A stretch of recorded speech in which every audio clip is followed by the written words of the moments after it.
Mid-May, I packed up and left to hike the High Atlas Mountains in Morocco. On my way there, I also explored Portugal and many towns, roads, and the Sahara in Morocco. The trip became one of those experiences which I surely would never forget. Unforgettables, as I call those memorable experiences, can be both pleasant and horrifying, or in between. Some of them might be so intense and life-changing that you define your life as before this and that happened, and then there is the after. During my trip, I reflected again on the importance of enriching our lives with those wonderful adventures. Can we majorly improve our life in a week or two on the road? Not likely. I don't think so. But we can add to the feel wonderful bucket, right?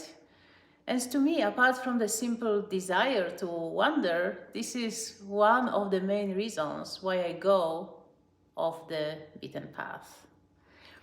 Traveling alone as a single female adds to the thrill and contributes to me feeling super empowered.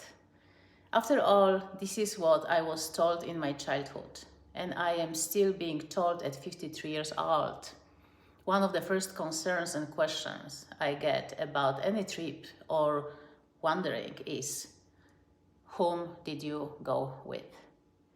AKA, did you go alone? And the affirmative answer to me feels so good. After all, I might as well be staying in bed if I want to think that I am safe, whatever that safe might mean. I still recall in horror my own mother's words back in the 1980s. She would be repeating like a broken 45 RPM that sticking out of my home and exercising and hiking and especially traveling was highly, highly dangerous. She led by example, staying in bed, and back then, being a kid, I did not realize that she was sick. It took me years to recognize that she was wrong.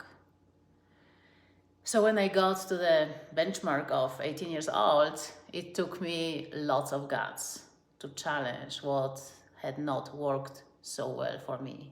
Question that authority, start exercising, lose that childhood weight, start traveling, and even become good at some competitive sports.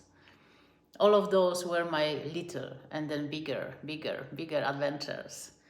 My first flight from Poland to Italy must have felt like I was launching myself to the moon or to Mars in a shaky time capsule.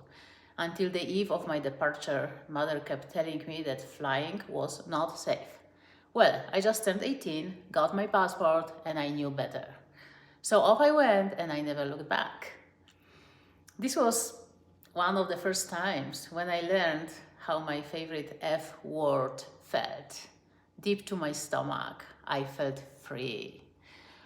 Life is risky and dangerous per definition, but then it is way more fun to play it rather than hide away from potential disasters, right? Risk clearly pays dividends and returns.